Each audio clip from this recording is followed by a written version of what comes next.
Fala pessoal, aqui é o professor Lucas, sou professor de Física aqui do Estratégia Vestibulares, com o nosso projeto de 100 dicas para você gabaritar Física. Hoje a dica vai ser de número 37, relativa ao calor latente. Ora, se o calor sensível está relacionado com a variação de temperatura de um corpo sem que ele tenha mudança de estado físico, o calor latente vai estar relacionado justamente com as mudanças de estado físico. Lucas, quais são elas mesmo? São essas aí. Então, quando eu tenho um corpo sólido que vai para o estado líquido, ele sofre fusão. Esse corpo líquido indo para o estado gasoso sofre vaporização ou ebulição. Aí tem uma briga lá da química que eu não vou me entrar. Vem com o pessoal Gabriel, com o professor Guilherme, eles vão te explicar isso aí melhor. Agora, quando eu estou no estado gasoso e volto para o líquido, eu sofro condensação. Do líquido, de volta para o sólido, solidificação. E eu posso ir do sólido direto para o gasoso, num processo conhecido como sublimação.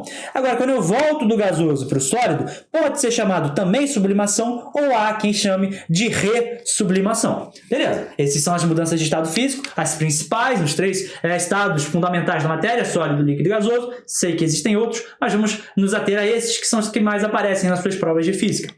Além disso, se eu montasse um gráfico que relaciona a temperatura com a quantidade de calor que eu forneço com o corpo, qual seria a cara desse gráfico mais ou menos? Vamos analisar. Então eu começo com uma substância no estado sólido. Então à medida que eu vou fornecendo mais calor, a sua temperatura vai crescendo em uma função linear. O que isso demonstra? Que a constante, que a capacidade calorífica, que o Czinho, na verdade, que o calor sensível daquele corpo, é constante. Isso vale se eu tiver uma substância pura. Se tiver misturas, a curva vai ser diferente.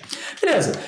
Então, para as substâncias puras, quando eu chego até uma temperatura que ela começa a ir do estado sólido para o estado líquido, ela começa a entrar em fusão. E o interessante é, aquele corpo todo vai ter a sua temperatura constante até que toda a substância que está no estado sólido vá para o estado líquido. Então, só depois que toda ela foi do estado sólido para o líquido é que ela vai voltar a subir de temperatura.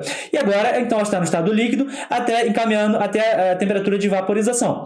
Percebam que a inclinação das retas são diferentes. Por quê? Porque essa inclinação está relacionada com o calor específico da substância, que se altera quando ela está no estado sólido ou líquido. Por exemplo, para a água, o calor específico da água no estado líquido, 1 caloria por grama grau Celsius.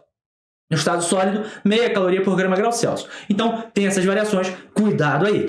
Daí, ela segue até a temperatura de vaporização, tem seu estado físico indo do estado líquido para o estado gasoso. Também acontece a temperatura constante. Percebam, ela pode demorar um tempo maior vaporizando do que entrando em fusão. Por quê? Geralmente, o calor latente de fusão, de vaporização das substâncias, é maior que o calor latente de vaporização. Ou seja, para uma mesma massa de substância, água que esteja no estado sólido indo até o estado líquido, eu vou precisar de uma energia maior para levar essa mesma massa do estado líquido para o estado gasoso. Beleza?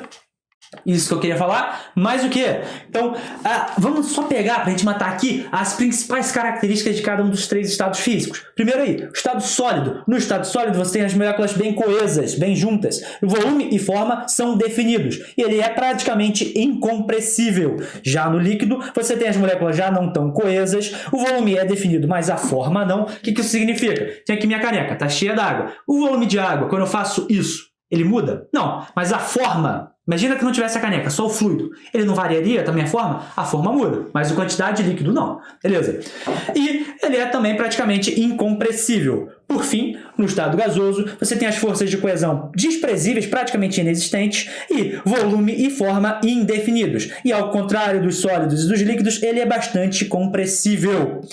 Finalizando, quantidade de calor latente. Qual é a fórmula que vocês têm que conhecer? Que a quantidade de calor é igual a massa vezes o calor latente, seja ele de fusão, de vaporização, de uma certa substância. Quantidade de energia sempre em calorias, massa em gramas, e o calor latente em calorias por grama. Isso no SI. Cuidado, podem ser fornecidas outras unidades. Eu digo para vocês respeitarem o calor latente. Respeitem o L, adequem o Q e a massa àquelas unidades que não tem erro. É isso, galera. Mais uma dica para vocês. Um grande abraço e eu fico por aqui.